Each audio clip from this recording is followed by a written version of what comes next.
All right, here we are with another conversation between women.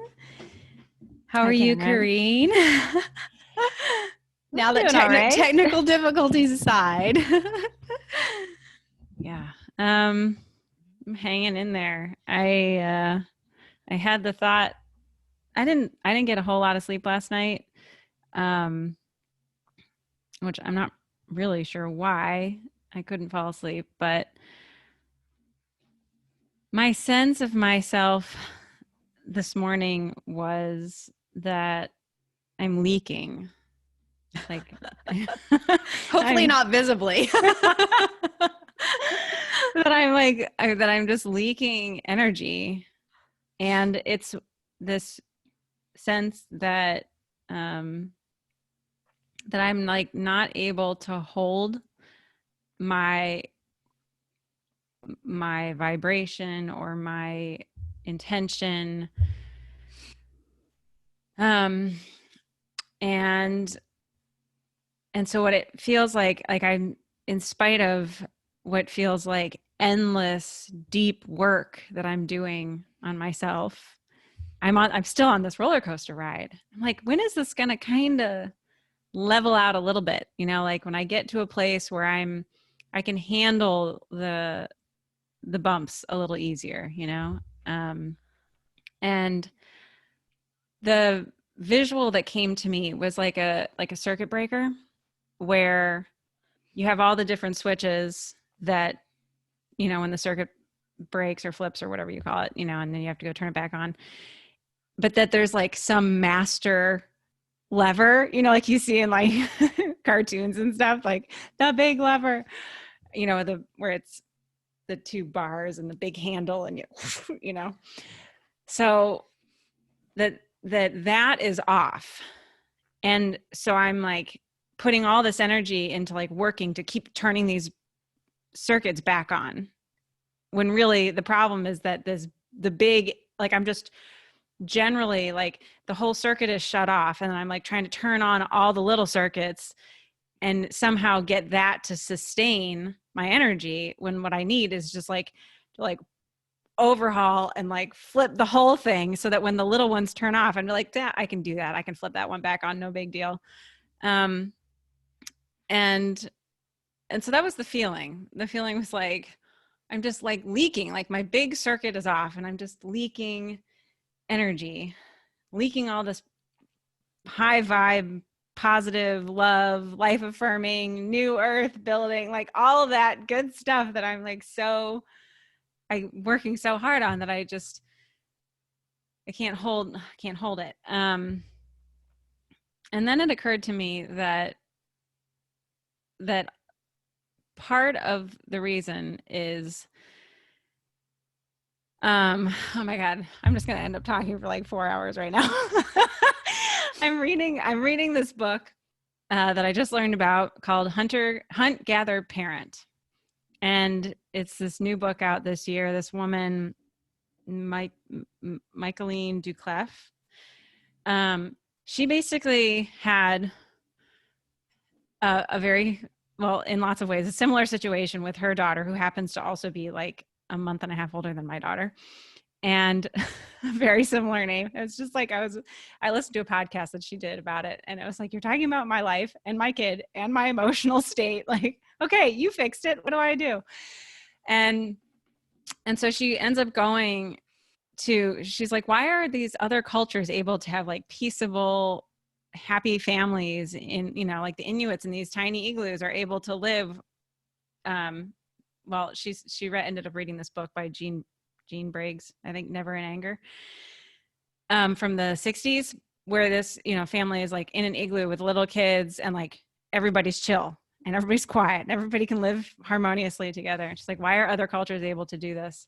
So this woman, Michaeline Duclef, visited these different cultures and stayed with them and learned from them and interviewed, and ended up writing this book about how we crazy Western parents can actually like fix our relationships with our kids and have happy families and helpful, contributing children and all this stuff. So anyway, I'm reading this book, and she said that a woman, an Inuit woman, told her the thing that had such a huge difference, which was that her daughter was sick of her. She was like, she needs to like hang out with other people. And Michaeline was like, well, she knew that she was sick of her daughter, but it never occurred to her that her daughter was sick of her. And so, so I'm like in this meditation this morning and going through my whole thing about my circuit breaker and my leaky energy and like all this stuff, and realized like, as much as I love my kid and as much fun as we can have together, the message that I continuously get for years is like, I need time to myself. I need to do my own thing and like be in my own space and have a chance to actually be my own individual person, or autonomous person. And, you know, it's entirely possible that my daughter is very sick of me and she probably is. And it's okay. And I'm allowed to like not be around her all the time. So I realize like that I'm sort of in a perpetual trigger because I'm perpetually with my trigger and I never have a break to like, and I mean, I get little micro breaks, but I don't have like a consistent, like she's not in school or going to daycare or something like that, where I'm able to have this predictable time to myself where I can cultivate like my own relationship with myself and who I am and who I want to be and what I want to do with my life and my time and all of that. And so of course I'm leaking energy, because if you don't ever have a break from your trigger, like that's why people go on retreats, like to get a break from all of the stimulus that keeps them the same, like that keeps them living in the past. So that's where I am this morning. And I've realized like, I can't keep doing this. I actually need to just put my kid in camp this summer and then put her in a nature-based school this fall and just like accept that other people are going to have an influence on her. And it's probably going to be a good thing, and like, just get over it already. So that's how I'm doing. I can relate to a lot of that. One thing that the first thing I was going to say is like the whole master switch or whatever thing. I can relate to that whole thing, not in the sense of, I don't necessarily feel, I guess I haven't put the word leaky to it, but right now at this point in my life, I'm literally turning into goo. I'm like, you know, like the butterfly in the chrysalis, you're the, whatever, the worm, whatever the hell it is in the chrysalis, Caterpillar. like, yeah, the caterpillar, whatever that thing's called. That's me. I'm turning into goo. And so just like allowing myself to be goo, and which has its own, all of its own emotions that come with it. But that whole master switch thing, you know, I think about that a lot. Like, can't I just like, I just want to like a huge, like I've met people in my life who say, I don't know because I wasn't there, but who say things like, all of a sudden it just like hit me and I was like awake and like, boom, I was this totally different person. Right. And like, and I've heard some say, well, I'm kind of an extreme person and and that's why, but like, I always wonder how true that is, like, and where they were, like in their consciousness before the big boom, you know, that catapulted them into this new thing. I'm always curious about that whole thing when people say that. And so I think to myself sometimes like, you know, I just need like something to happen that's going to be like, whew, you know, like just lift the veil off and all of a sudden I'm at this next place. And the thing that keeps coming to me is that the thing that I keep being shown is, one, that there is a lot of fear associated with that big boom, you know, like, and so I think that the little switches are, in a way, that's like, it's like the way that I can get to the big main breaker is just to keep flipping these switches. And then at one point I'll be able to handle the big breaker, but it's like not really being able to handle the big breaker. So like this last month, just like some backstory for the listeners, this last month has been really crazy month for my health, for my family's health. Like a lot of really scary stuff has happened for me that's brought up a lot of emotions, specifically a ton of fear, you know, situations where I actually thought I was going to die. And, And so what I realized through that and through working with my teacher is that, um, you know, I had those situations pushed me to an edge. And maybe if I would have been able to like ride the wave into the next thing, like it would have been different. I don't know, but it wasn't. So the way it was is it pushed me to an edge of life, really, that I mean, I really genuinely felt like I could die. And so it pushed me to this edge that I was really uncomfortable with. And I just like freaked out. And it, it just caused all this like, I can't even really explain it. It's just like all this freak out in my mind. And so the whole time for, you know, basically this whole month, the consistent conversation I'm having with myself is take a deep breath. It's okay. Whatever happens, it's okay. Like you can handle it. And just like constantly talking myself down off of like this ledge that I'm about to be pushed over, you know? And, um, so through talking with my teacher, the one thing we figured out is like, I just need to like let go and trust that like everything's going to be fine.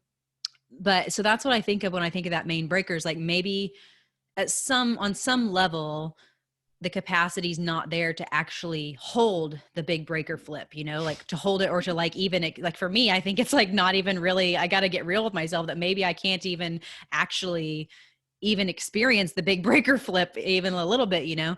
Um, so yeah, it's like Yeah. getting into this place of accepting that this is where, you know, we have to go through it obviously. And like, this is where we're at, this is where I'm at, and just allowing it to unfold at its own natural pace that takes way too long in my opinion, but Yeah. there's so Agreed. many, I mean there's so many lessons that can be learned in that time, right? So Yeah. like, and you know that when I hear those people who are like all of a sudden I was this different person, it's like, well, like what did you learn, like what were the lessons? And for me, like I have, you know, feel like I have gathered so much wisdom in my life that other people my age have not gathered. And I think that's because there's been this like slow, methodical unfolding of experiences for me, and, you know, a lot of resistance and all this stuff, but just the particular way that I've had to work through things, I've been forced to gain a lot of wisdom through these experiences. And I know that this isn't quite the norm because I talk to other women, and they don't like just motherhood in general. You know, I talk to other women about the spiritual part of being a mother, and they're like, huh, I have no idea what you're talking about, you know? And I know you and I both know like there's so much in there. Motherhood is such like a huge bag to unpack. And I just get so much wisdom from it all the time. So I think that that's from, you know, tediously parsing everything apart and just, yeah, being forced to to roll with it at whatever pace it rolls. Well, of course, the your reflection of the timing of the big breaker flip is apropos for me because um I guess it's another, my interpretation of that for me was like it's another way of giving my power away to the universe or whatever, you know, saying like, come on, I'm doing all the work, can't you just grant me this thing so that I don't have to work so hard because I'm tired of working. But really what I'm saying is that there's something wrong with where I am, there's something wrong with how things are. And um you know, it's like I'm just taking issue with what is and with the pace of things. There's somewhere that I'm supposed to get, and haven't I done enough yet? Like, you know, um, which clearly, if I'm still cycling through all those things, no, I haven't done enough. And it's not about doing enough, but it's, um, yeah, it's that. Of course, I appreciate that reflection because that's totally a thing in my life experience, is wanting to be saved from my suffering, wanting to be saved from how difficult life feels to me. Um, and an awareness that, one other thing that came from this book was that the thing about the Inuit people that this woman is interviewing and living with, it's about emotional intelligence. Is that it's like imperative that these communities have emotional intelligence at all ages, and that they teach it down the line so that their kids are incredibly, well regulated, self-regulated, and just like realizing that anger has been, I know we've talked a lot about anger, but that anger has been such a companion on my life journey. And I realized I did this. So I did a meditation last night, and then I did a couple this morning, and that was all kind of around all this stuff. And um, anger was a big thing that came up around. It's related to that belief that, that there's something wrong with what's happening right now. I should be somewhere else. I don't like how this is. Issues with preference of what is. And so the thing about one of the pieces about flipping the big switch was, I think it brought up this anxiety that, like, what if I am never free from this? What if I live my entire life as angry as I am right now, as perpetually triggered as I am right now? And, um, like reading about these people that she was with really gave me sort of a clear sense of who I'd really like to be. That I don't want to be this volatile, angry, unpredictable, moody kind of person living life in that way. I want to be steady and be that person, who's at some point, hopefully at some point, maybe not until I'm a crone, but like be moving in the direction of being somebody who is wise and very conscious and able to put things in perspective and really live by my intention. And so that was the thing about the leaky energy that was really upsetting to me. It was feeling like I'm so much more on that wavelength than I was in years past. I have so much more awareness around my emotions and my actions and my words and my tone and all of that stuff. And I still don't feel like I'm in charge of it. I'll have these days or weeks where I feel really in control of myself. And then seemingly for no reason at all, I'll have like days or weeks where I just feel like I have zero patience for anything. And that level of being at the effect of is what really challenges me, because that's where I get into the big lever thing. Like, what is it? Why can I hold this for like 2 weeks, and then at the flip of a switch, I'm knocked flat on my face again and feel like I have zero patience and there's nothing I can do to get patience, or, completely at the effect of my environment and my circumstances.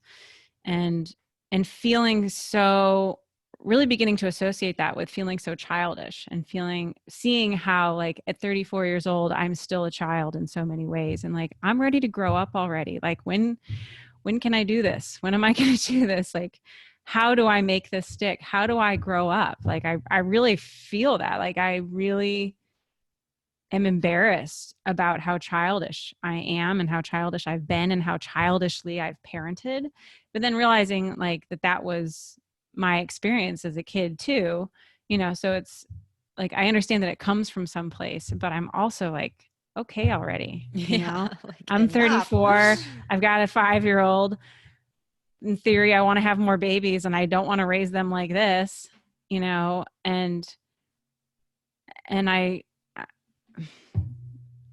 I see what you mean. Like, I recognize that there's also like, it's, that I am flipping all those little switches, and that it's up to me to switch the big lever to say like, okay, I'm done. I'm actually just not going to do this anymore. I'm you know, like when somebody who goes cold turkey quitting cigarettes, you know, who's able to just be like, okay, you're telling me I'm going to get lung cancer if I do this, I'm done. Or whatever it is, you know, whatever the thing is that is that decision. And so I think what I keep coming back to is like, what is it going to take? What is it that is enough for me where I can make that happen? And oh my God, I'm like so in it right now. It's just, it's Yeah. like, so all the things that it's bringing up. So I'm like, I keep dredging the lake, I don't know, of my shit of, you know, like, so then it's because I doubt myself because I don't think I actually can, you know, or I don't think I'm actually capable of this or whatever. And so then really, like, at the end of the day, what I finally came to was like, I just need to hang out with myself more and with my kid less. And we need to like do our own things so that because I'm only mired in this because I see the reflection of my failure every time I look at her and engage with her, because I'm so triggered in so many situations when I'm like in my down slump, you know? Yeah, I mean, but that in itself is emotional maturity, like seeing, like that's our job as a mother. Like see the what do you want to call them? Like the, I don't know, like the empty spaces or the lacking spaces, or I don't know, however you want to frame that. Like this, the pieces that we're missing in giving to our kid like a well-rounded experience of life, right? Like seeing what's missing and then like finding a way to give that to them, or you know, figure out a situation where they can get that. Like I mean, one way that I do that is like, you know, I'm around my kid like 24 hours a day all the time, and I'm also, you know, super controlling about who she's around and all that stuff. And like right now, she's out like all day on Tuesdays. She's outside working her ass off. She's 4, working her ass off with these Amish girls who are like 19 years old. And they're out there singing. They're teaching her Pennsylvania Black Dutch. Like they're teaching her these Amish songs. Like, and she's learning how to work her ass off. Like she works harder than I work, you know, like she's a super hard worker. I mean, we have to stop her to make her take drinks and eat and all this stuff because she'll just be out there all day, drink and eat nothing, and be so happy about it. And that's like, those are the kind of people that I want her to be around, right? Like, I don't want her to be Amish or whatever, but like, I want her to be around people who are good people who are joyous out there singing while they're, you know, they're teaching her these songs as they're hoeing, like, don't want to cut off your toes, don't want to cut off your toes. And like, you know, teaching her lessons in these songs of like how to be careful. And just, it's just this amazing thing. And so she comes in and she sings me these Amish songs like in Dutch. And I'm like, I have no idea what you're saying. This is so cool, you know? Like, and here I am trying to teach her Cherokee and Sam's trying to teach her Spanish and she's out there on her own learning Dutch, you know? So, yeah, like seeing those places where we can give them this other experience as well.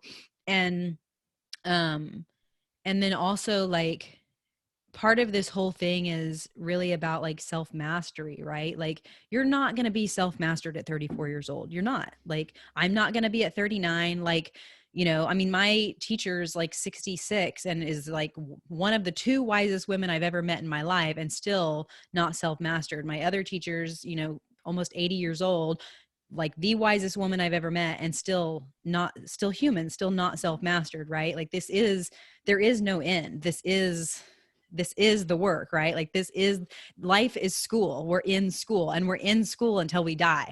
And then we get to go and we get to be with God and do whatever you do when you get birthed into that whole new, you know, existence or whatever. But like, this is it. Like, and I mean, to me, it's way funner than, you know, K through 12. That experience totally sucked. So this is way more interesting and fun. And I'm actually doing things that I, in a way, like I want to be doing this work. Like I want to be reaching wisdom. I want to be like evolving. I know you want that too, like to be that person, like to be to be a wise woman, to be, you know, a pillar of a community, all of that stuff. And this is just how you do it.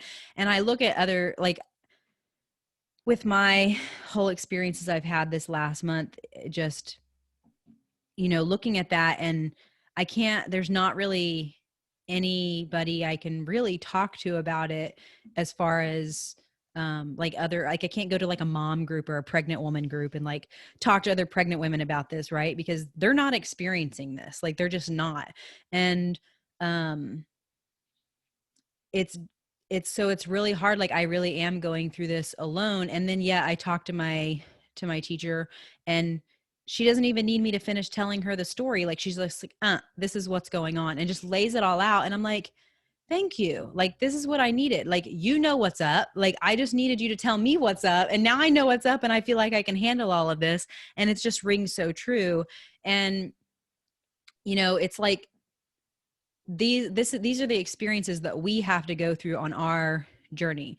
And there are other people, I can think of other women that I know who have very um you know easy spiritual emotional times. Like even in our book club the other night, we were all talking about our situations, and just hashing out what was going on, and just hearing everybody's different, like what was going on and that was challenging for them or whatever, is just like totally different, like none of us were experiencing the same thing. And so duh, like we're all on our own spiritual voyage here. And whatever we're experiencing is just, I don't know what the word is, if it would be like a reflection or just like a microcosm of the macro that we're evolving into, right? So like you don't get to be a powerful wise woman and like, you know, you just had a hard day at work, like like you don't get to experience the shit. You get to be a powerful wise woman who everybody goes to get wisdom from, because you've been through everything. You've been through all the shit. Like you've been down in the muck and you're the lotus that bloomed out. Like that's how you get to be that. And it's hard to remember that. And I'm thankful that I have another wise woman who's been there, who reminds me of that every time I talk with her. And so that right there, it's like Clarissa Pinkola Estes calls this the battle scar clan, initiation into the battle scar clan. So like you're becoming part of the battle scar clan, these wise old women who are like all scarred up, but like nobody fucks with the old granny, right? Like everybody knows she's got all the answers. Like even the witches, like nobody wanted to mess with them. They just left them at the edge of the town because they were like, well, I'm not going to do anything to make her mad, because, they were so scared they were going to put a hex. But what it really was is they were scared of their power. Right. So like, it's just the way it is. Like if you want, if you want the butter, you got to milk the cow and you got to churn the butter and you got to do all the work to get the butter, So I just try to always remember that, like, as I've been in this last month as well, like in the shit, just remembering like this is part of what we've signed up for. This is the initiation. And like, there will be several of these initiations in our lifetimes. And, the more power that you want, the more initiations you have to go to. And like my vision of myself, when I told my teacher, like what my vision of myself, when I see what I look like in the future, I am cloaked in a buffalo skin robe. I'm riding atop a white stallion, and I have ogres that are carrying bags of gold into my cabin in the woods. Like I have a cabin filled with bags of gold, and I'm like riding atop this white stallion. Like that's power. A horse is power. A white stallion, like that's like, forget about it. That's like the most powerful thing ever. Wearing a buffalo robe, like for my tribe, like a buffalo robe is like the thing. Like it's like the pinnacle of like richness, and then having ogres to carry bags and bags of gold for me. Like this is all about power, right? So if I want the ultimate power, and it's not power over, it's like my own innate power. If I want that, well, I don't get that from, having a hard day washing clothes or something like that. I get that by being thrown over and over and over into the mud pit and having to like create something out of it, and yeah, it's hard. It's not easy in the moment, and that's why I like the whole I think that the getting into that mindset, which I get into too, of like, okay, I'm ready for this to be done. Like I'm there already with this pregnancy. I'm like, okay, when's the baby coming? Like seriously, my mom's like, you've got 6 more months to go, Cameron. Like this is going to be really hard for you. And I'm like, shut up. Why are you reminding me? I want it to be over, but like getting into that mentality of like, okay, when it's going to be over, that's whenever I get angry and frustrated, because then I'm like, then I have an expectation like, okay, I've done some hard stuff. Um, when's it going to be over? And I know for me in this situation, it's not going to be over until the baby comes. Like I was told at the beginning of this pregnancy, it's going to be a challenge, but you're going to have a healthy baby at the end and it's all going to be fine.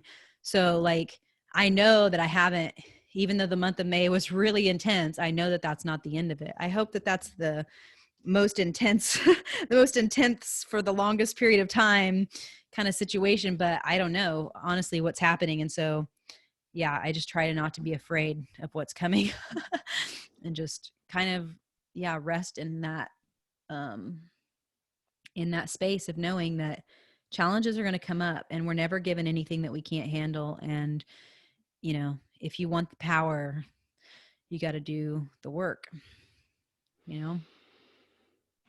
Mm-hmm. And not everybody wants that power, Corrine. Not everybody wants that power. And like you and I have both chose really challenging paths.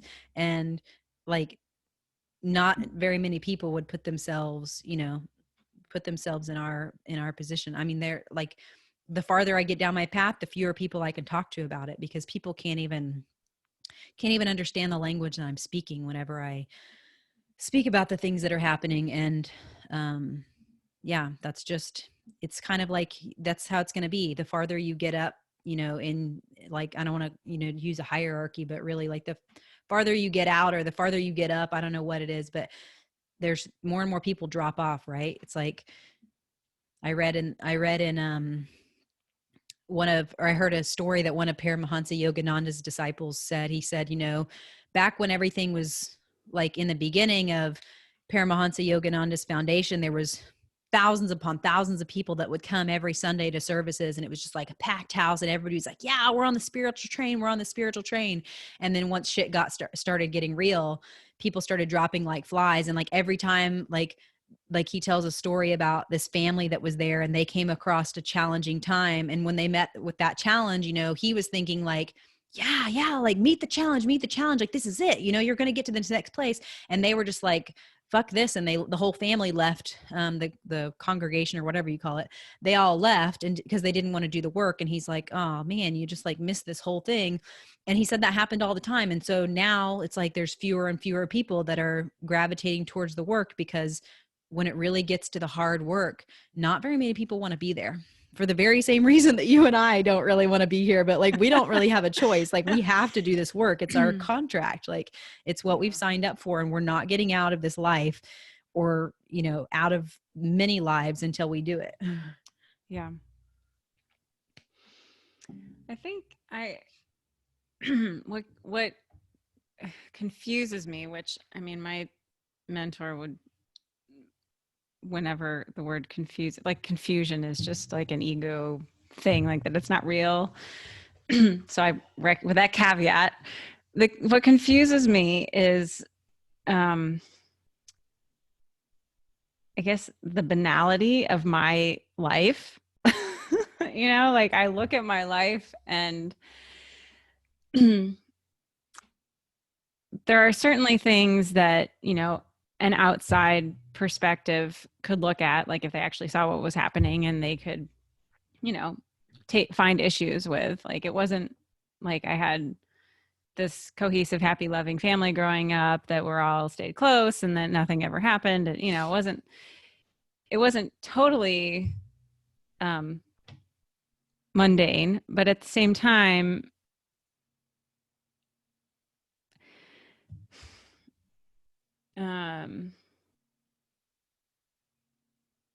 I guess it was in a surface kind of way. Like if you were to look at like the objective facts of my life, you know, like I had parents who never got divorced. I had a nice house. We had enough money. I mean, I think I've said this on this podcast before, you know, and I went to a good school. It was a public school, but it was a good school. It was a safe town. Like there was never any, you know, concern about my well-being, generally speaking. Went to a good college, had some good jobs, like, you know, just I have a baby, I've been taken care of, my mom helped me out. Like there's all these things where you look at it and say like, you've had a totally privileged life. And that what I'm finding right now, in a way, like what I was saying, you know, that I feel like this, like I'm childishly parenting my kid. It's it it feels like so many times like I am a kid with her, and that I like that I'm but it like that I'm reliving my childhood in a way, um but completely unnecessarily.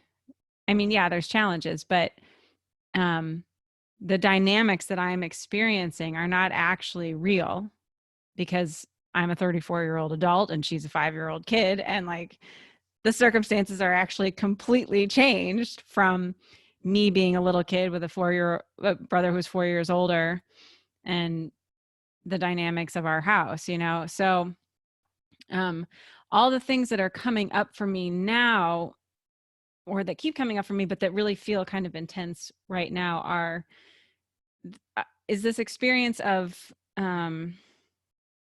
all of those things when I was a kid that made me feel like life was really hard, but from the outside world everybody's like, what's the matter? Like everything's fine, you're fine. Like, you know, that nobody saw behind the scenes in my family. And so all I have to go on is my subjective experience of that. And because I'm so well trained to doubt myself, I am convinced of, I have been living convinced of my worthlessness that I learned from that upbringing. And so I'm so I find myself in this confusing headspace around like believing my worthlessness, and then getting input now from my mentor or from you, recognizing like that we're on this, you know, deep dive struggle bus spiritual journey or whatever it is, and that, you know, we haven't chosen these easy paths. And I'm like, no, but I think the problem is just me. Like I think it's what everybody always told me, like just get over it, or like, you know, oh yeah, we all go through that, you know. And I'm like, maybe they were right. Maybe I was just making a big deal out of nothing, and maybe that's the source of all of my problems. And then doing all the spiritual healing work and like doing all these Joe Dispenza meditations and hearing all the things that he's saying, and then you know, oh, what's her name, the Kelly Brogan, you know, and the 100% self-responsibility, and this idea of total self-responsibility, and that it is actually all me, and that it always was me, and it was just my subjective experience that was the problem. So then I'm just like totally confused. I mean, I see clearly, and I'm confused at the same time about it, because I see like, yes, right now, like I can be 100% responsible for myself and my experience. And now I'm like, I'm not that 3-year-old anymore. Now I'm 34. Now I can make my own choices. Now I can choose what I believe. Now I can choose what my worth is. Now I can choose to believe that I have value intrinsically, and that I deserve to enjoy my life, and, you know, X, Y, or Z, all these different things. Like I can create what I want now. Um, and I guess that when the self-doubt comes up, it throws me back into that spiral of like, yeah, but it was always your fault, and you know, you don't have any right to enjoy your life now, because you were blaming everybody for all of your problems for all these years. Now you've been blaming your kid for all of your problems for all these years. And you know, it's just, I don't know, it's just these like two, it's like these two spirals. It is like these two spirals. And it's funny because when I was living in Key West, I had this sense of that island, and that it was like there were two ways, I keep hitting my microphone, that there were two ways that you could go. Like you could latch on to the population of people who were just, you like got sucked in and then you just spiraled down and like you woke up 2 years later with the, 2 years of a hangover, like what just happened. Or you could latch on to the people who are like yoga and healing and drum circles and, all the stuff that's associated with spirituality and growth and all that kind of stuff. And you could spiral up. And like, there's this huge polarity on the island.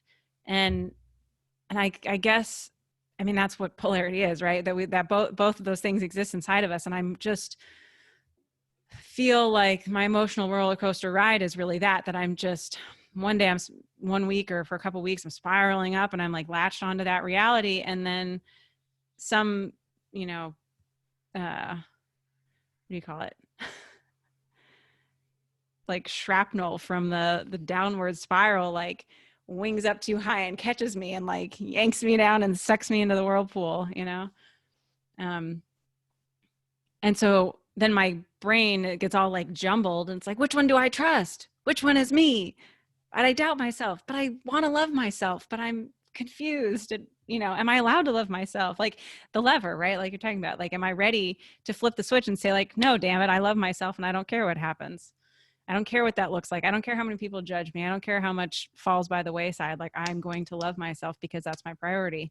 And you have to like convince yourself that you deserve to love yourself or something. I don't know. That's Yeah.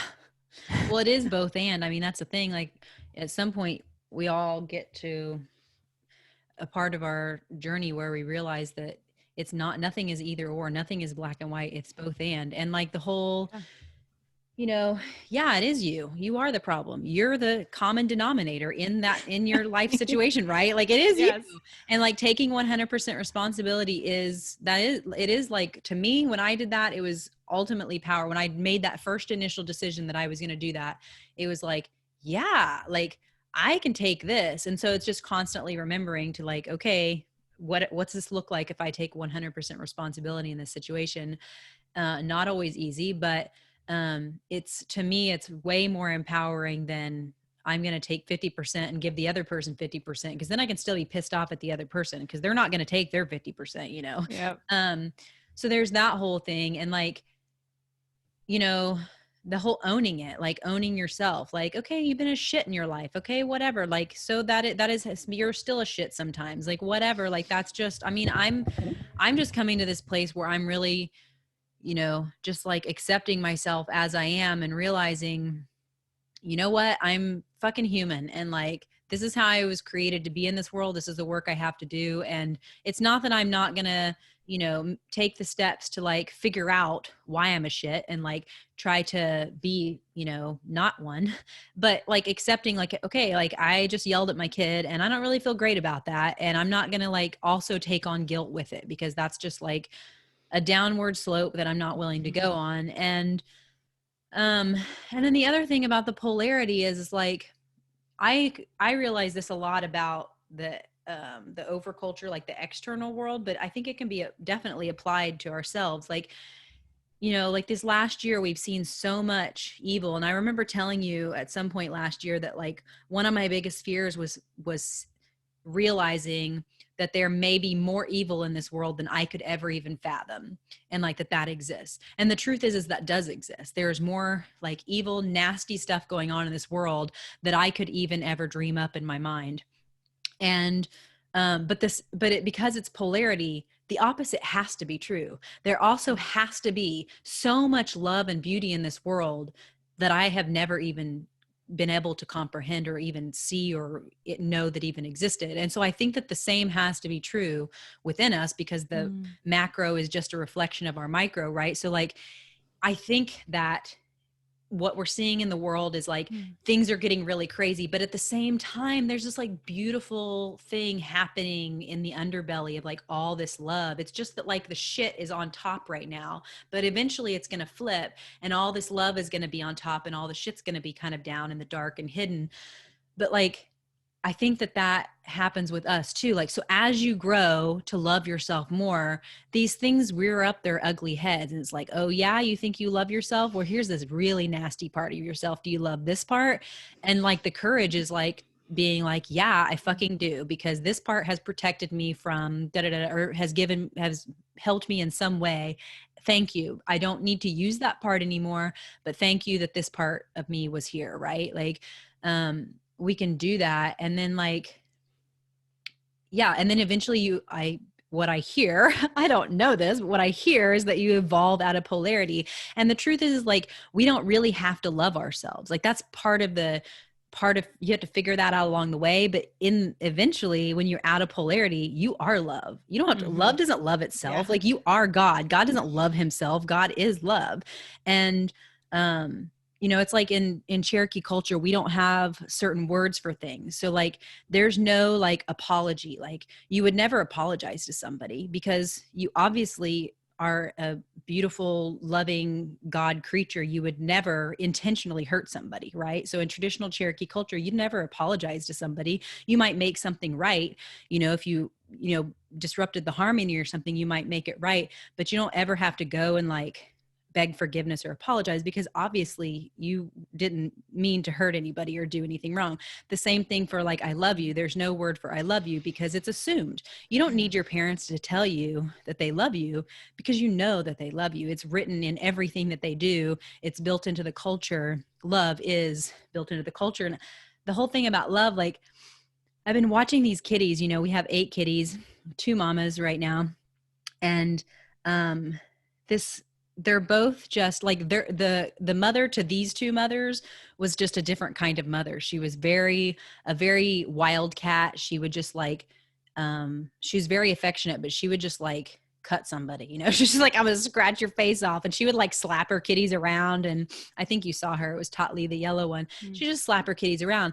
But her babies, these 2 other babies, Polly and Pancha, they are the most loving mothers. They just like literally, I mean, this one mom, Polly, has 5 kittens and they're just like, she's losing so much weight. I cannot keep her fattened up. She's just nursing them all the time, and she just like walks up on the porch and she sees the kitties meow at her and she meows back and she just literally falls and collapses and like puts her belly up. And these kitties just pile on top of her.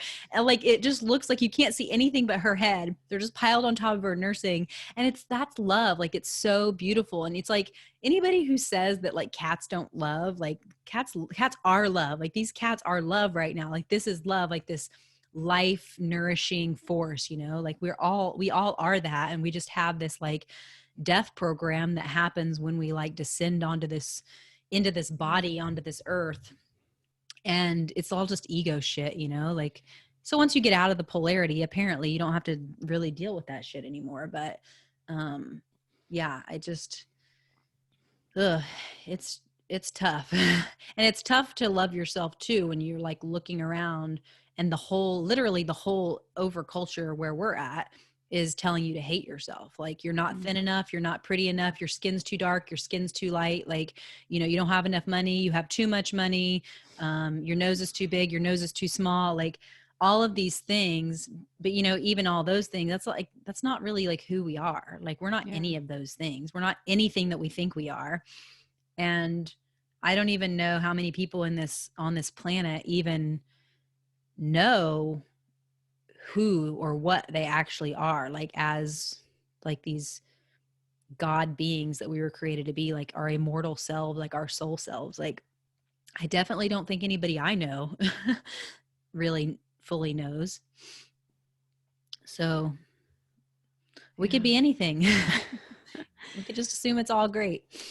Yeah. Well, and I mean, that's about perspective, right? And what you're saying about the programming of our culture just makes me think of something else that from this book, Hunt, Gather, Parent, because she was talking about how the perspective of the way in which the culture and the families and the parents view children and children's behavior is just the polar opposite of the way we do here. And that when a child comes into your space and starts engaging with what you're doing, and it may be disruptive, or they may take something out of your hand, like, you're trying to sweep and they take the broom or something like that.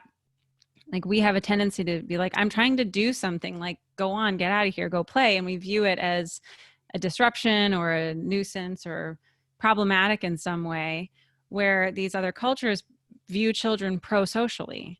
And so when you see a child come into your space, you're like, you want to help, and you're like, the perspective that this is a positive engagement versus a problematic engagement.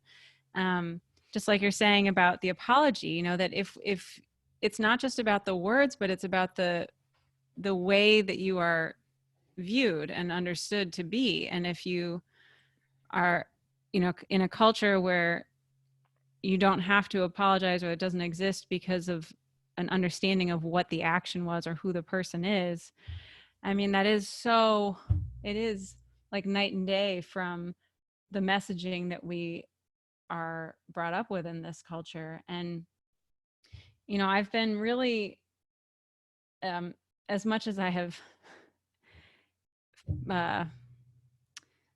maybe not adhered to this in my actions verbally, like I've had the ability to monitor like my types of words that I use with my daughter. And I've been very hesitant to make anything right or wrong, and not trying to demonize behaviors or actions, and even saying the things are unacceptable, stuff like that, just trying to look at things with a more nuanced perspective, because I've had just that awareness that if you categorize things as good or bad or right or wrong, that it seems inevitable that a child is going to then associate themselves with behavior and then determine good or bad, right or wrong of themselves, versus like making choices. And some choices hurt other people, some choices don't, some choices are helpful, some choices are not, things like that. And as much as many of my actions have just been hurtful in their own way, like my awareness of the verbiage has been there. But growing, I don't know, it just makes me think like growing up in a way where it's understood that that you're good, and that you may make bad choices, or that you may make hurtful choices, or you may do things that aren't in alignment with maybe how the family or culture, what they value. But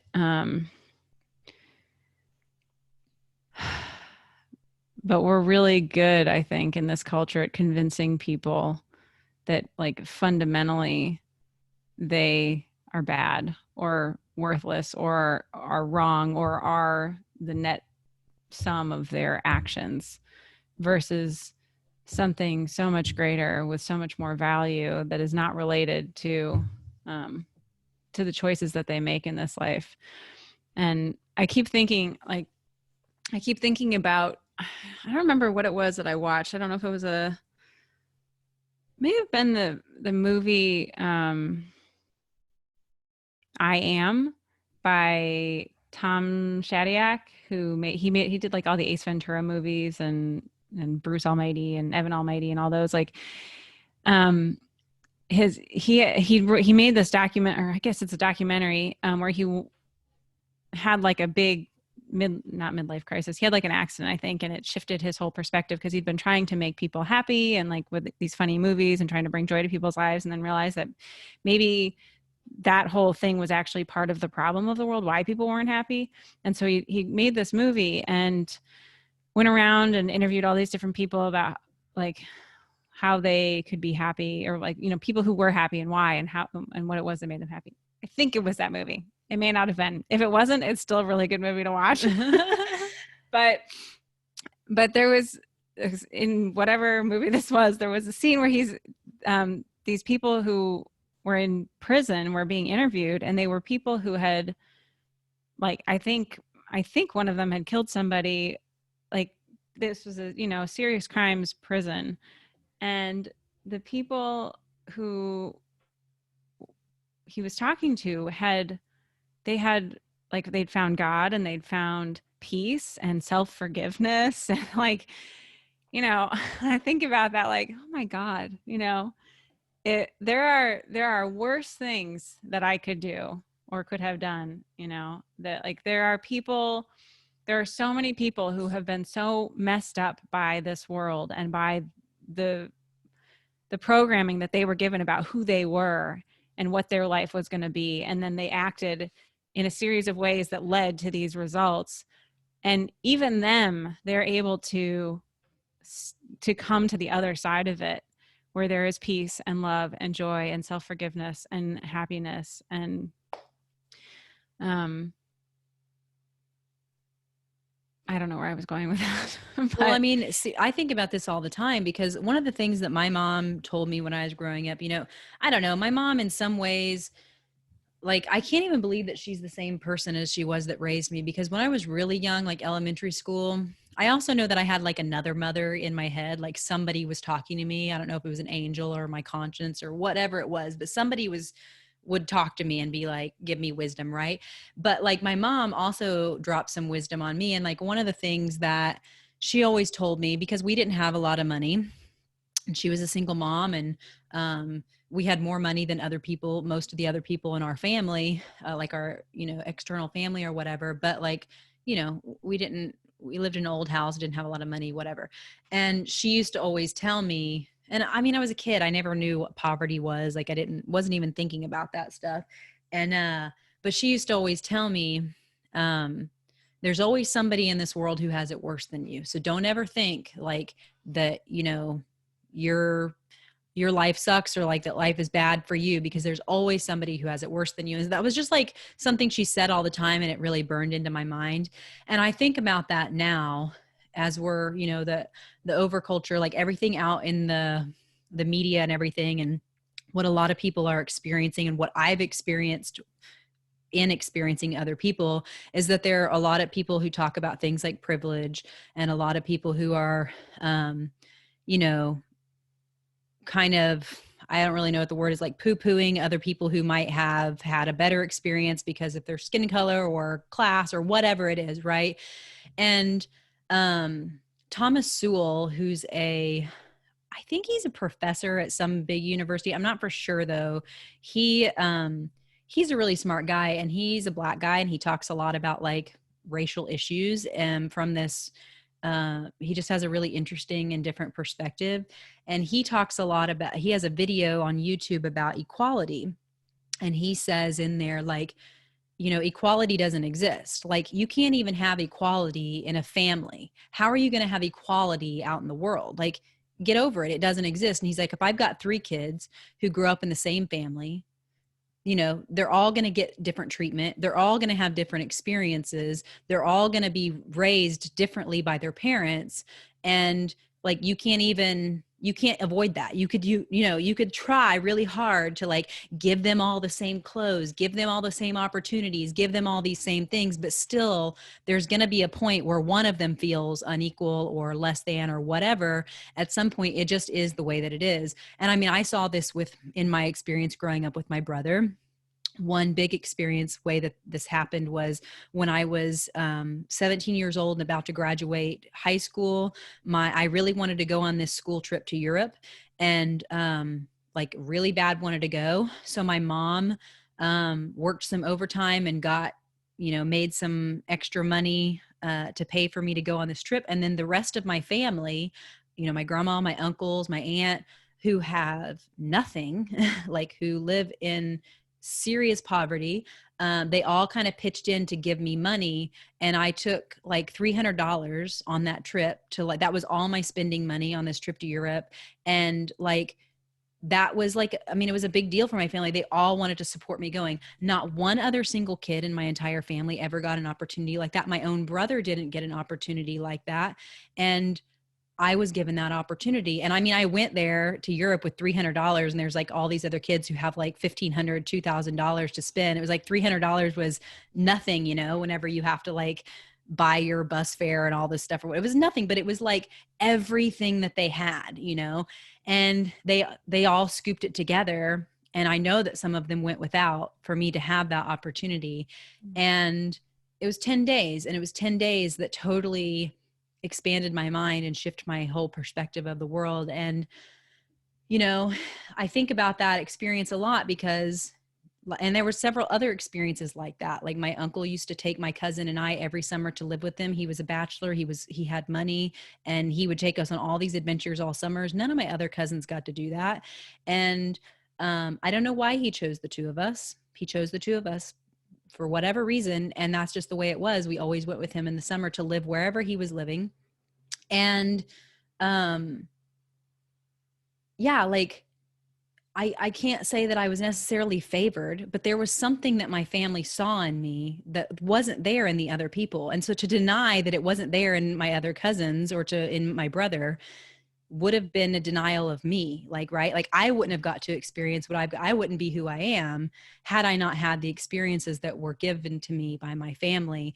You know, they were always trying to get me involved in the arts and like exposing me to like taking me to the ballet, and like my family didn't do this stuff, you know, taking me to these things, these cultural things that nobody else got to go to. And like I look at my cousins now and where they're at, and they're all totally like in poverty, like destitute. But the thing is that these experiences didn't, the experiences weren't the things that like necessarily brought me up out of poverty or like changed my life necessarily. The experiences were experiences that they would never have appreciated, that they would not have taken the grain from that I got. They wouldn't have gotten the wisdom or any of the stuff they just wouldn't, because they're hardwired differently and their lives are totally different. Their brains function totally different. My brother, the same way. Like we both just got this inheritance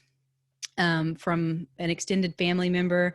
And, you know, I was talking to him about what he's going to do with it.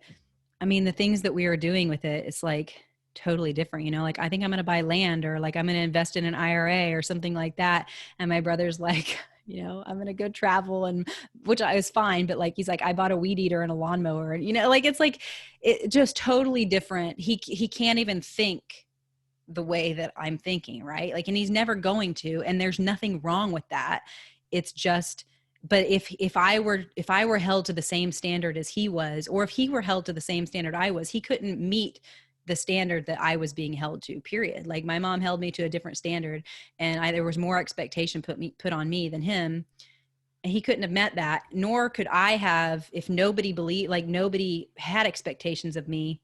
I don't know. It's like you just can't say. So this whole idea of privilege, you know, I think that it's a lot of bullshit, because everybody is born with some kind of privilege in whatever situation they live in. And like, you know, one big thing that I use as an example all the time is like, I have been to places where there were neighborhoods I couldn't go into, because if I went into that neighborhood, I got run right out of the neighborhood because of the color of my skin. So I don't have that privilege, right? But the people who have darker skin color can go to that neighborhood, and they have, even if they're not from there, they haven't had a privilege. And I experienced this, like being with a friend who was Black and I was, you know, light skinned, and like going to a neighborhood and having the people there just be like, we don't want you here, and then welcome her in. So, you know, that's like that's a privilege, right? She had that privilege or whatever. And so it's like, it's all relative. And so like saying about, you know, your upbringing, well, we could say that you had privileges, but like, what didn't you have that I had? You know, like it's like, they call it the oppression Olympics. Like you could just get into like, you know, my cake tastes worse than your cake or whatever. Yeah. But the fact of the matter is it doesn't matter, because your experience is real and your experience is valid just because it was your experience. Whatever you experienced, it's real. Whatever I'm experiencing, it's real. And that's really all that matters for us. Now it might, you know, we would look from a different picture that our experiences might not matter at all, but like on an individual level, like it doesn't matter if I think that your experience isn't real, because who the fuck am I? Like, it's not, I'm nobody, you know, like I got my own stuff to worry about. And I think that that's a huge issue in the world, is that people get all caught up in like, well, why'd you get a bigger piece of cake than I did? I got this corner piece. I don't even like the corner piece, and there's too much frosting on it. It's like, okay, well, you got a piece of cake. You have an opportunity to eat some cake. So like, just eat the fucking cake and like make your own damn cake, you know? Like, so I don't like to get into that stuff anymore about the whole privilege and just that whole thing. It's like you're never going to walk in somebody else's shoes. You have no idea. I have no idea what it was like growing up being you. Like, I have no idea. So how can I say like, oh, well, you must have had it easy. Like, I have no idea. Yeah, you never will walk in anyone else's shoes. And compassion and empathy do not mean that any one experience matters any more than any other experience. Yeah. It's interesting because my daughter has, well, being like the primary person that she spends all her time with, and so knowing what she's hearing, and then she'll go hang out in our community or like with some kids or something, and then she'll start saying things. I'm like, okay, come on, kids. Like, what are you doing here? You're polluting my child and her vocabulary. But she started saying, that's not fair, And I was like, where did this come from? So I'm like listening to all the other kids. And 2 days ago, I heard it like same intonation, like, that's not fair. I mean, I guess maybe that's just how kids say it. So it could have been somebody else, but that the intensity of the tone and that like indignation, about that not being fair. And it's funny because like, I don't know, kids will say that a lot, I think. I mean, I remember saying that some, and I remember hearing it as a kid. I mean, it just seems like a common thing for kids to say amongst each other or to adults when, maybe sibling to sibling. But it's funny because she'll say things to me like, it's not fair that I get something that she doesn't get. And I'm like, yeah, like I'm your mom. I'm a grown up. Like, it's just, this is how it is, And I know you and I had talked about this. I don't know if we ever talked about it on the podcast, but we had talked about this before. No respect. It's not fair. But we had talked about like not wanting to eat things that our kids weren't eating. And I think maybe it was specifically about ice cream. And so it was like, you want to make your own so you feel good about your kid eating it and that kind of thing. And I really held to that for a long time. And at some point I realized like, okay, yes, I get it. It's just the two of us in this house. It may seem like why, we eat all the same things, but then mom gets special treats and that's not fair. And I realized like, well, fortunately, I mean, it's kind of an allergy thing now, so I can like get a little pass on that. It makes it easier. But I realized that it's ridiculous for me to not eat cheese and sourdough bread because my daughter has an allergic reaction to those things. Like, that's not fair. Like you can put it either way. Like, it's totally ridiculous because we're different people with different bodies, and I'm allowed to just allow that difference and to not try to make us the same, which is maybe codependence. I don't know. That could be one facet of it, which we've got enough to tease out. I don't need to bring that into it. But there was like some major upset at first around this because I mean, bread was not something that I was like really ever okay with us eating anyway. But then when we moved to Maine, it was like, everybody and their mother makes the most amazing sourdough bread, typically from organic grains, often from Maine grains, and sometimes fresh ground. So it's like, I can't say no to this. It's so freaking good. And like there's this guy at the market who makes like real French sourdough bread, and it's just so good. So anyway, I was like, okay, we're just gonna, I'm gonna buy some sourdough bread. So I was buying sourdough bread, and then there's, some good organic raw goat cheese because you can do raw dairy here. There's like all these things. Like I want to eat these things, and I'm just finally like allowing myself and accepting it, and so we're eating it. And then I sort of conclude that maybe these are causing problems for her. And so then I, cut them out. But then I had some bread in the freezer, so I'm like trying to eat after she goes to sleep. And then Yeah. Like all these ridiculous things. I'm like sneaking in my house to eat food that I want to eat because I can't deal with my child's reaction of that it's not fair. I'm like, okay, Kareen, grow up. Like, get over it. And so, so I started eating it in front of her, and like cheese she was okay with because she hadn't really eaten cheese anyway. It was butter that was the issue, but I make her ghee, so it's fine. And so I just sort of like gradually eased in things, and then there would be a reaction, and then like the next day or the day after that she would just get over it. And then occasionally she may recognize like if I go for a while and I don't buy bread, and then I buy bread like I did last week, and I eat a piece, she's like, well, that's not fair because I don't get to eat bread. I'm like, yeah, I'm sorry. Suck it. I know, it's like, I'm sorry. And I hope I didn't used to be able to eat bread either. And then I, healed some things, and now I can. So I think you'll be able to too someday, but right now you can't. And I'm sorry. And, we know why, and we know that it's a better choice for you and for both of us. So yeah, but just realizing like, I don't have to be bound in by this fairness thing that doesn't exist. Yeah. Because it's ridiculous. Yeah. Like I buy her Carob bars, like I eat chocolate, and I was like, well, she has to have Carob bars because she can't eat chocolate bars. I'm like, this is ridiculous. But, recognizing these, well, I don't know, just seeing this sameness thing. And it's something that my parents did with my brother and me, where, oh, well, he got this opportunity, so you have to get this opportunity, and vice versa. And I mean, even as adults, it was still there. It doesn't work either. It doesn't doesn't. work. It creates and it actually all creates this craziness. more problems. Yeah. Yeah. Because then it's like, then you feel the denial of that, what that person got, versus recognizing each person's individual capacities, like you're talking about between you and your brother, and like what is going to benefit one person more than the other. Like, just because we're kids of the same family doesn't mean we should have the same opportunities, because what if that opportunity had like is a total flop for me, but it's great for my brother, and vice versa. And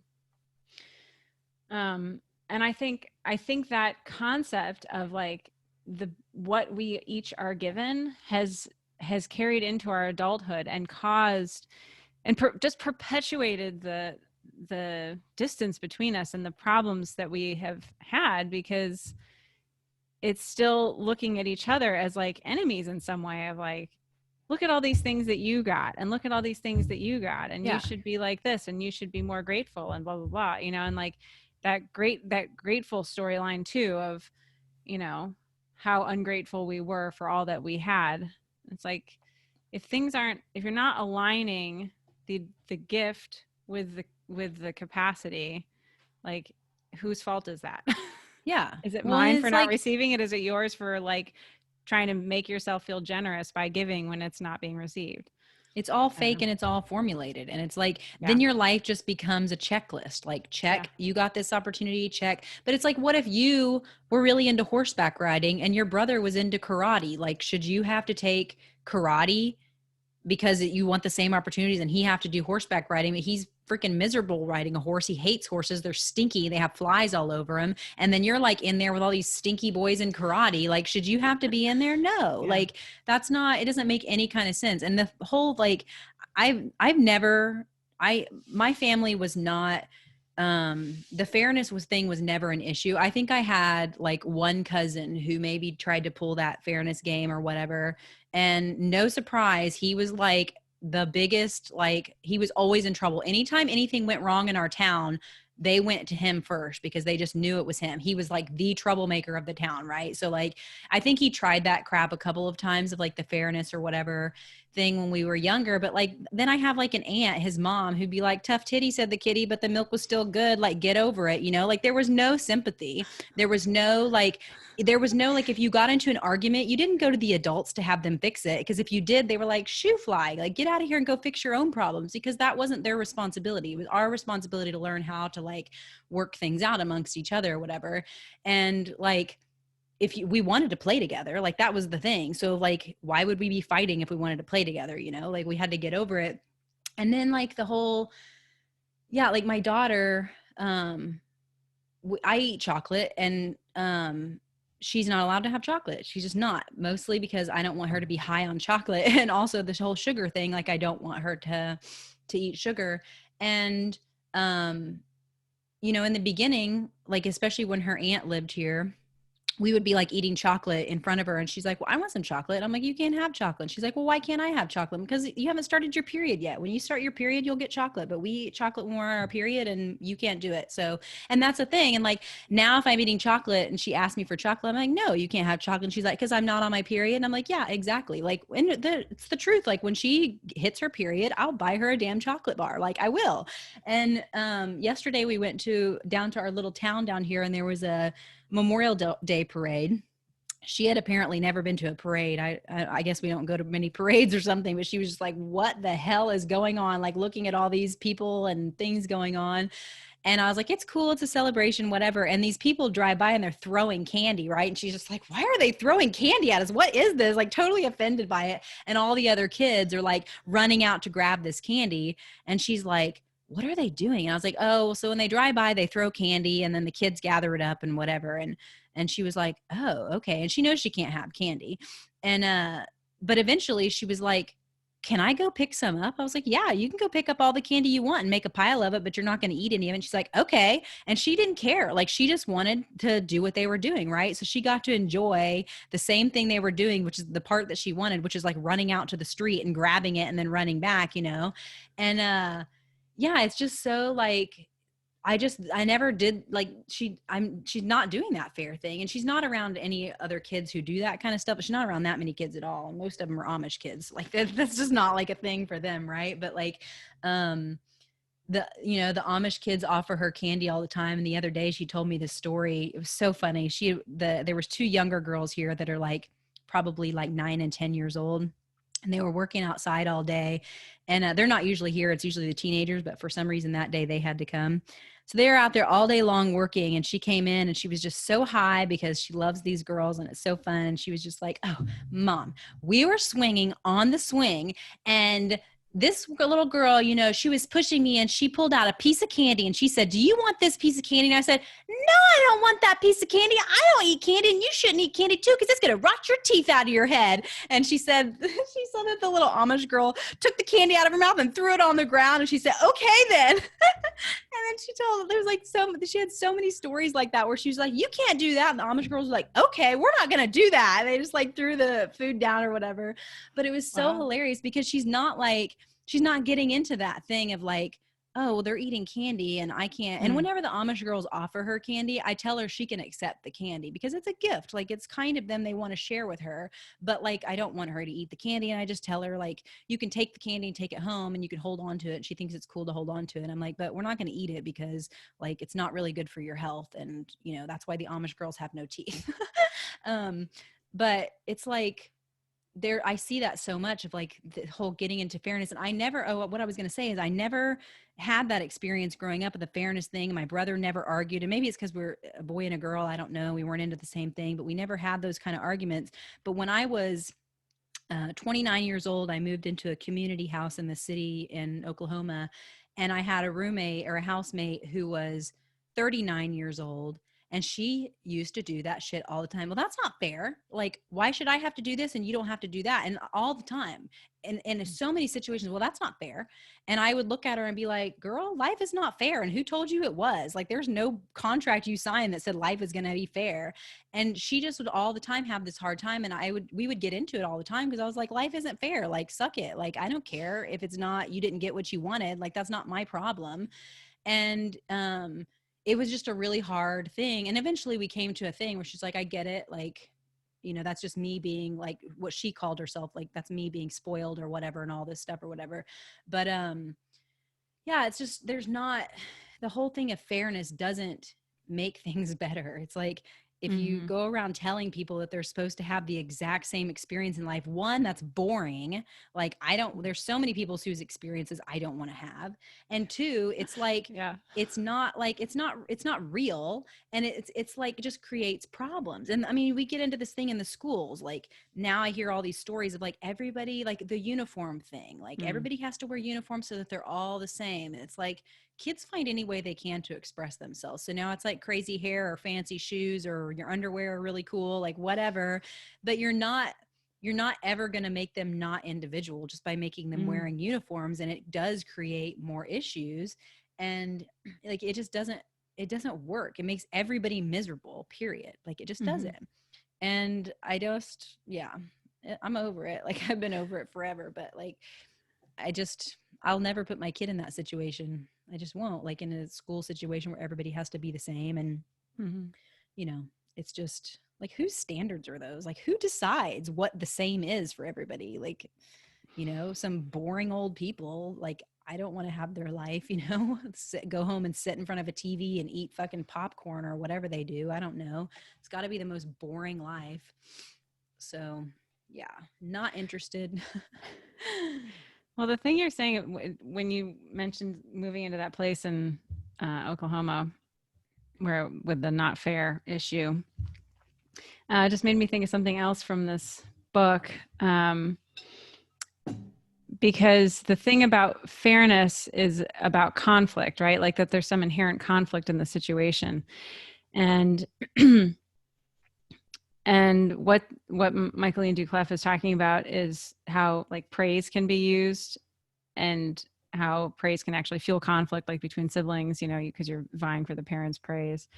And that if you think about your life in terms of relationships, and if there's like in the parent-child relationship, if there's a lot of conflict, like with punishments or rewards or something where there's contingencies, then kids will grow up thinking that life is about conflict. And so then you enter the world thinking like that the world is not a fair place, and you get upset and you interpret everything as being conflictual and not fair.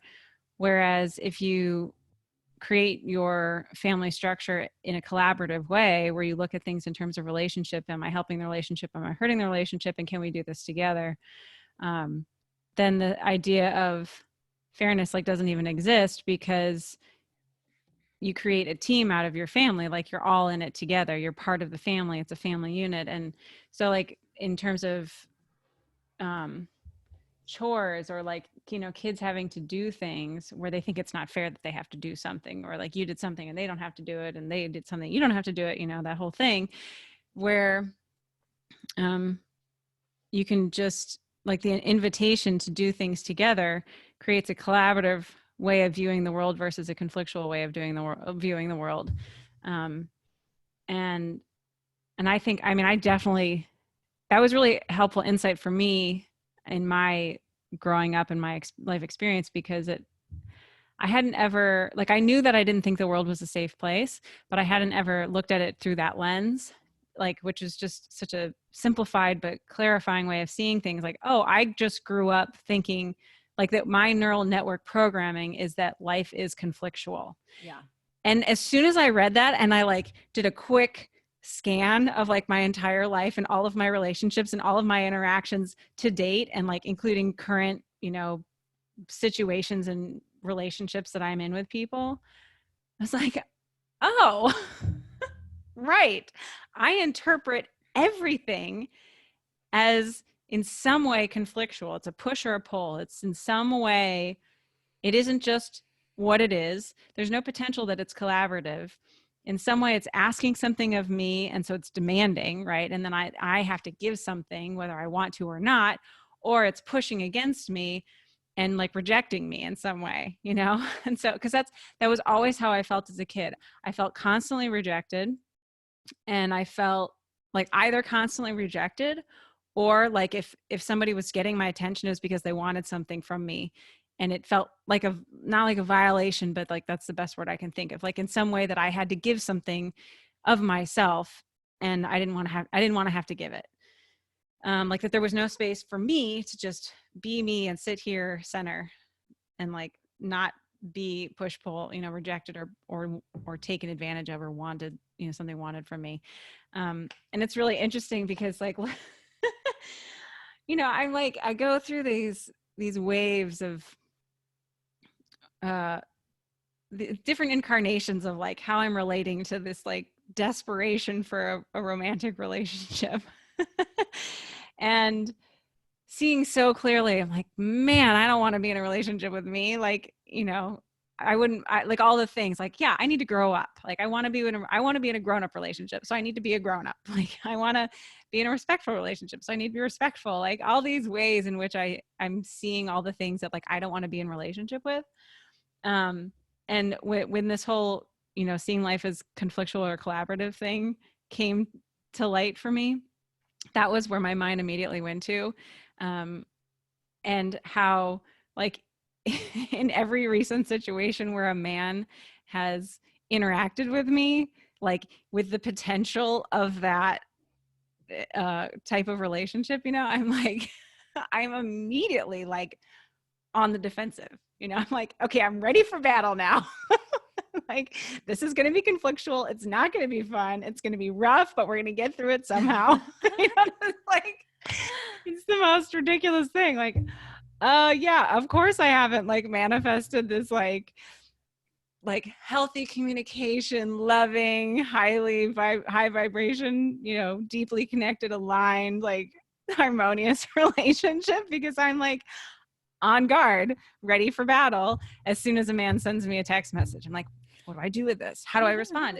He's like, oh, you know, it's like, oh my God, it's amazing. I mean, it's really amazing insight and clarity, and amazing. Like, oh my God, really, Green? So Terrible. Okay.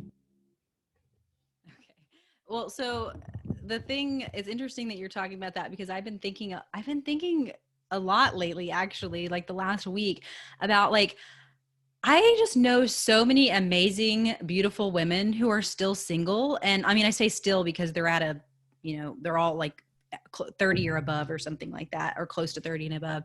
And I've been thinking about it, and I'm like, why? Like, and I, you know, it's like I think the automatic response, at least for my brain and for a lot of women that I know, it's like, oh, well, there ain't no good men out there or whatever, you know, which I know that it's just hard in general to find, like, you know, quote, good people or whatever, like people that we vibe with, but they are out there. So I know that that's also, you know, it's like there are good men out there. But I've been thinking about it a lot, and like, and thinking about it like with my own relationship, and like how, I don't know, whatever you want to call it, like how I called in this person or something like that, which I don't really think it was that way for me, but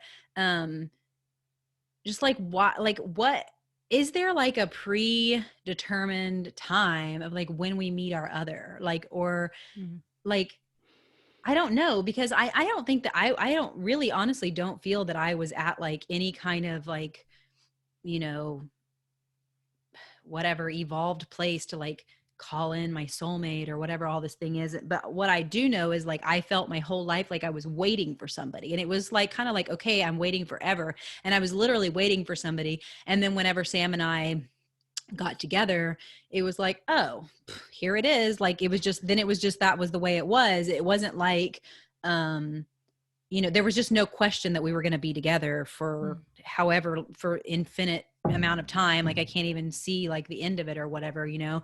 And I say this to people all the time, that like, it really feels like we're just stuck together. Like, it's not, whether it's good or bad at whatever times, like, it's just that we're just together, and that's how it is. And like, there's no other option to be anywhere else. And I don't know, like, I don't know if that's something like we make a contract before, and then that's the contract I signed up for, to be like with this person, and I'm just whatever, and I'm going to be with this one person or whatever. And yeah, like, I don't know, like, Sam's sisters are both single. They're both great. And, you know, one of them doesn't really know, but the other one is like, yeah, I want to like get it together and like have a baby and like get this life going. And I'm like, why isn't she finding the person? Like, and I don't really believe that we have to like go to like the bar or like go out. Like, you just have to live your life and the person shows up. But like, I just don't understand it. I don't know like what it is. And I don't necessarily believe in the whole, I mean, maybe we do call in somebody, but I don't know if I necessarily believe that. Like, I don't know. I don't know. But I've been thinking about it a lot, which is like, why am I thinking about your love life? But, but I am. So I've got Maybe your back. because I'm my trying to energy figure it on it, out. maybe because my energy on it is so intense that I'm just like radiating it all the way to Ohio. But well, it's funny because so like, this is an awesome thing about moving here. There are all of these families and they all have cool kids and they're cool people and they're like all on the same wavelength in so many ways. And I moved here and like instant community. And then now there's like more connections and more community and more families. And it's great. And every time I get together, I'm like, okay, it's just going to be families again. Like, where are the new people?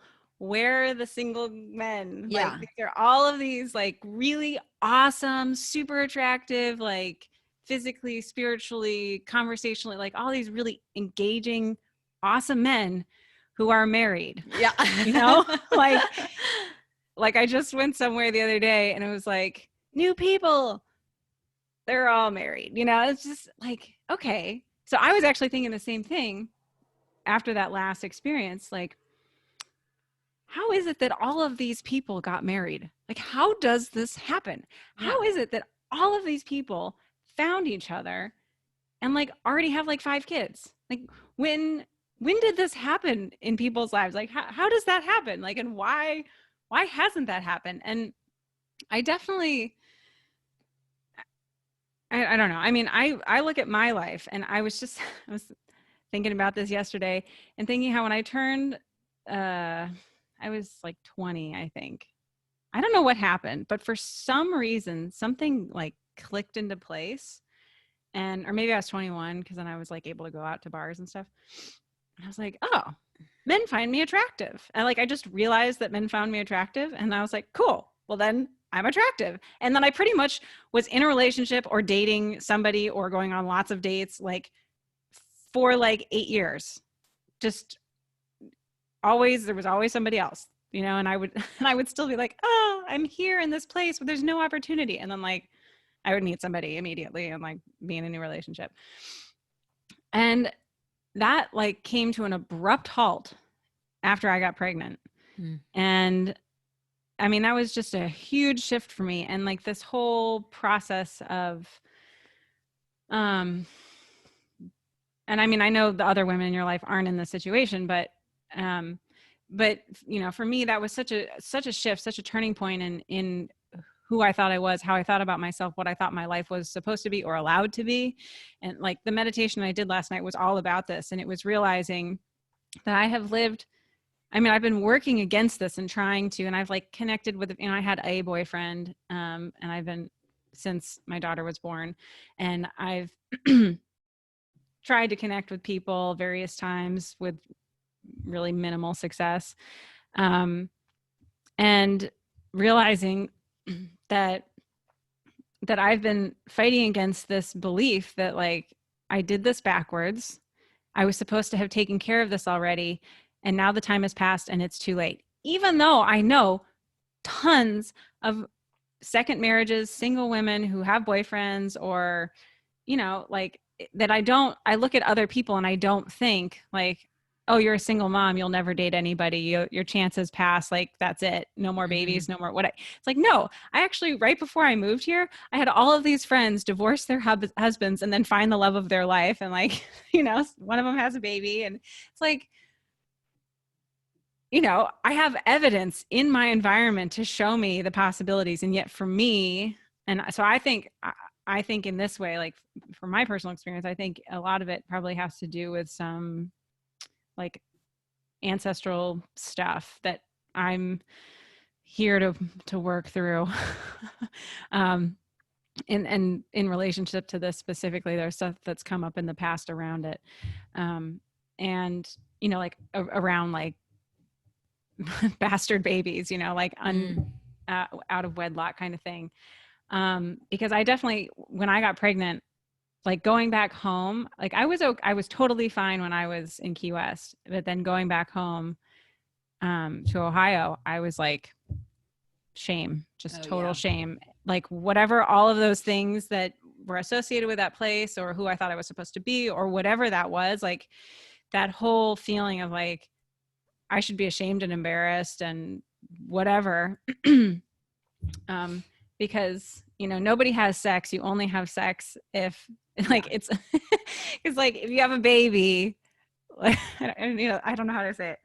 Like if you get pregnant, then you can be like chastised for having had sex, and we could just pretend that nobody else who's not married isn't having sex. Yeah. Right.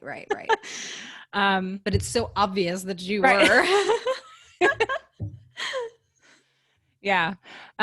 So there's that piece for me, which I mean, just is what it is. And I'm aware of that and working with that. But then like the thing about, you know, calling in your partner, I definitely, um, I think part of it also is that like I've had so many relationships with people where I felt like, I mean, it was totally like orchestrated by the universe or just too many coincidences, synchronicities, timings of things. And, um, and a feeling like that there maybe not some master plan that's already laid out, but that there's definitely like a much bigger hand involved in all of this. Um, and yeah, I don't know. So I don't know if I feel like, I guess I do. I don't know.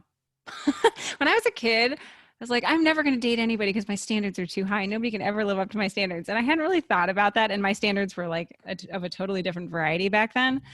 But that's sort of how it feels again. Like my standards for what I'm going for are maybe like, I don't think they're impossible, but it seems like it's a lot of pressure.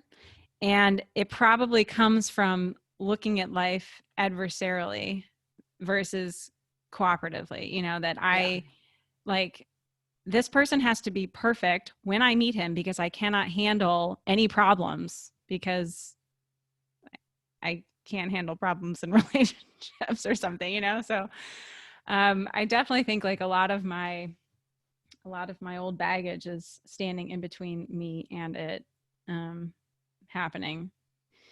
Yeah. The But I also whole, just wonder if we're like this and it's yeah, like he's like there and I just orbiting like around. can't bump into him yet. Yeah. I don't Yeah. know. Well, it's, you know, I think about how Sam and I got together, and it's like, I mean, I definitely in my 20s, I mean, I'm hot. I was never single, you know, like that was never an issue with me, but it was like same thing, standards. I was like dating all these men. I know that this is going to go nowhere. I'd be with him for 2, 5 years, whatever, however long, but I knew in my heart, I always knew like this isn't going to go anywhere. Right. And because they weren't meeting up to my standards. And one of those that I think was the one thing that shifted whenever I met Sam is that I never met a man who was willing to do the work, like to do any work to like make things better. So before I was with him, I had like a short relationship. And then before that, I was in a relationship for like 5 years with this guy. And he just he had a, you know, my mom loved him. He was an engineer. He had a good job. Like he owned his own house. Like I met him when I was 24 and he was like 31 or something like that. And he just had, you know, he was very stable, like very like the most stable. It was like really kind of uncomfortable stable. So stable that like he literally would come home from work at lunch, sit down on the couch, turn the TV on, watch the news. He's like ripping bong rips the whole time, eating his frozen pizza, like the same thing. And then he'd come home from work, like same life all the time. He had pictures of his house, like nothing had ever been moved. So, you know, I'm like a decorator. I like to like move stuff around. So when I moved into his house, I just like start moving stuff around. And that was like a huge deal. Like we never fought, but he was like blew up that I moved pictures around or whatever. And then when I went to like put a picture of us in this picture frame that was on his television, I pulled out the picture of him and his ex-girlfriend that was there and found another picture of another ex-girlfriend and another picture of another ex-girlfriend. So I'm like, all these women have just put their picture over the last one or whatever, you know? So I'm like, well, this is kind of interesting. And so like the whole time we were together, I really thrive on change and like shifting things up and like doing new things. Like that's really what I love to do. It makes me feel alive and I'm always like into something new.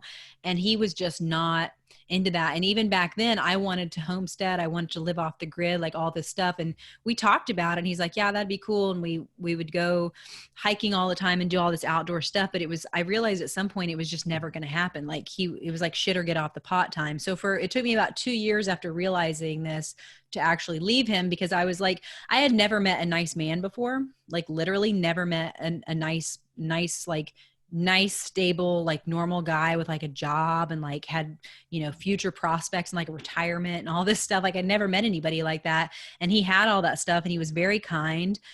His family was very kind. And so I was like, well, I'm not going to leave this situation until something better presents itself. Right. And then something better, more exciting, I'll say, not something better, presented itself. And I felt like sparks with this guy. And I went back home and I told this guy I was dating, I was like, I have not done anything outside of this relationship, but something's going to happen with this other guy. So I'm going to leave this relationship and I'm going to go move in with my friend. And like, we're broken up and that's just how it's going to be. And like, he literally said, what? I thought I had found the person I was going to marry. And I was like, what? Like, how could we be so totally on different pages, right? Because we couldn't even have a conversation. He would I would try to bring up issues and he would be like ripping the bong, watching the news. He always had the TV on. It was like this whole weird thing. And so anyway, so I got with this new guy, immediately got pregnant. Totally ridiculous. Not the right guy to get pregnant with. He was like what do they call a Peter Pan? Like he had a Peter Pan syndrome. So I was 29 and he was like 41 or something. Totally fat, balding, gray hair, like just lived the bar life all the time. He was like a celebrity in our town. Like everybody loved him or whatever. And I was just like, you're exciting, but you're just a distraction. Like I knew the whole time, but I got fucking pregnant. So I had to deal with, that relationship was 9 months. And I like got pregnant, had a miscarriage, all this stuff. And then I was like, whatever, I'm done with this.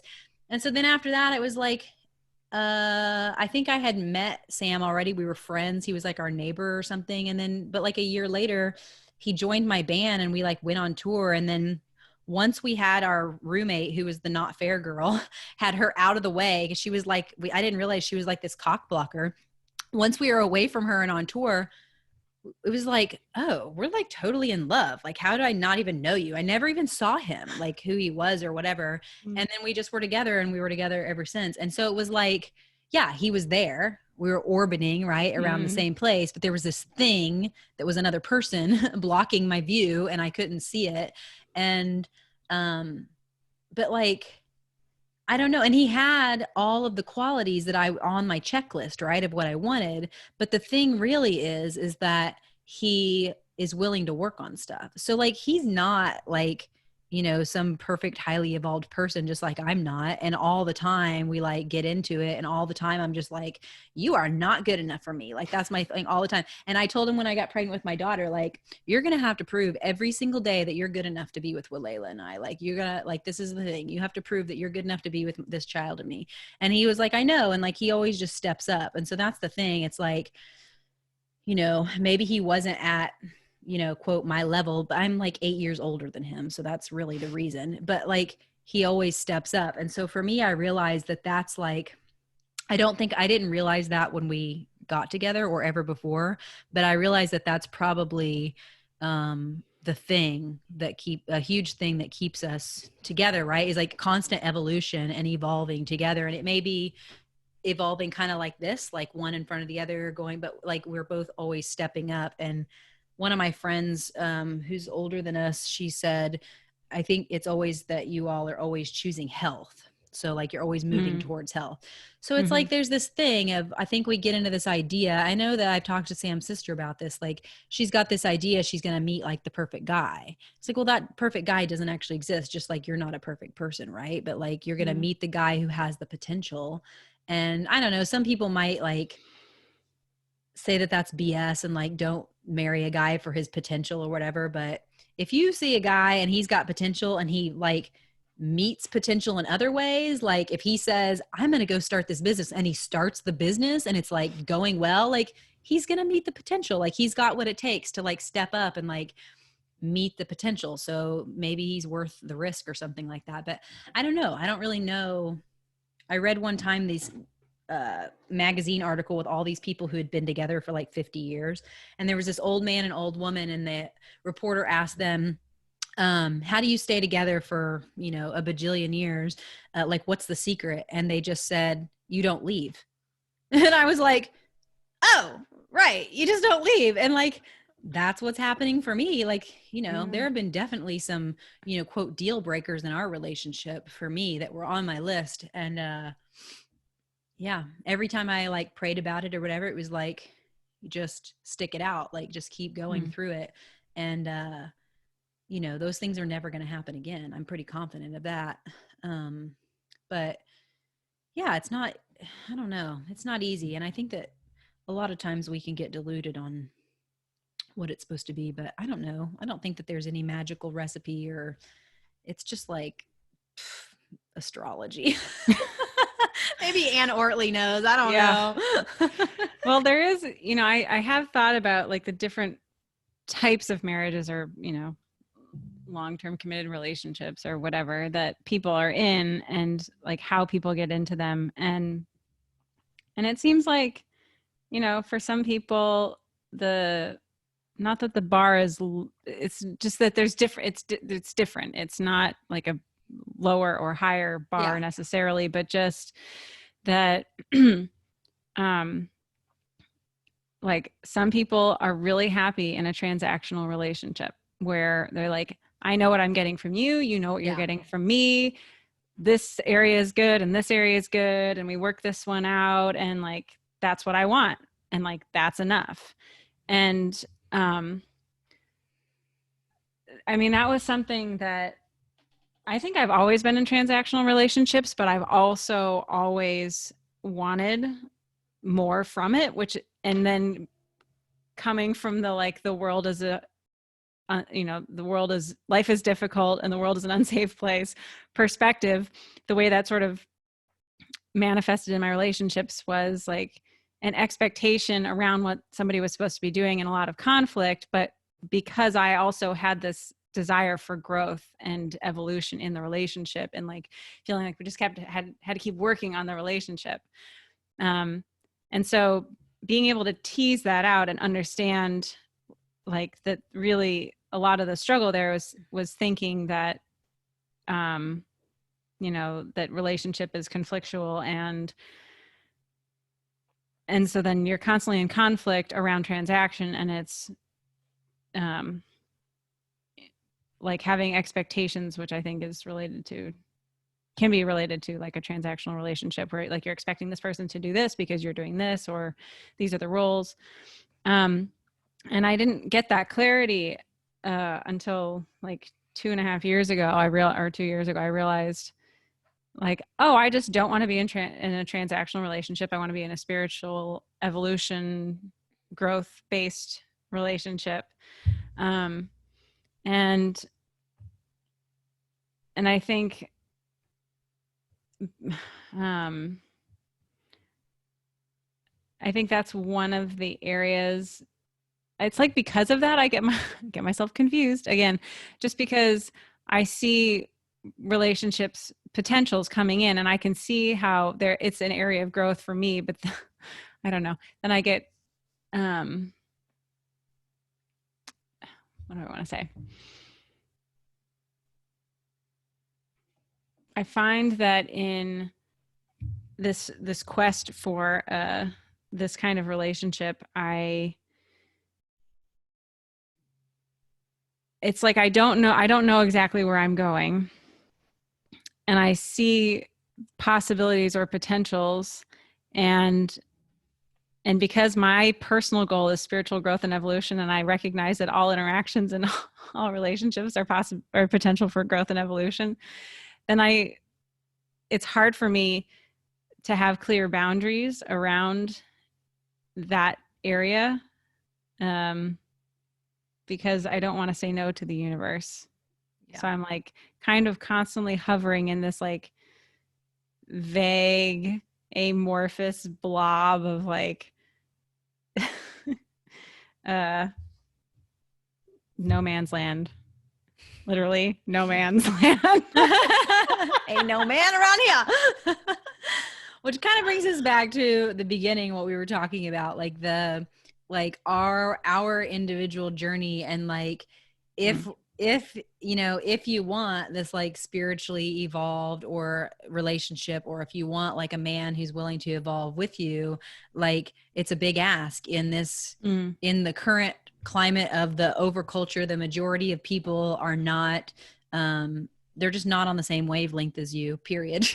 And so like it is a big ask, and not that it's not a possible ask or whatever, right? But like it's just like we talked about in the beginning, like this is the journey. So if this is what you want, all right, but it's not going to be, you know, it's not going to just be it's not just going to be like easy peasy, you know, like it's just all gonna take its right time that we have no control over.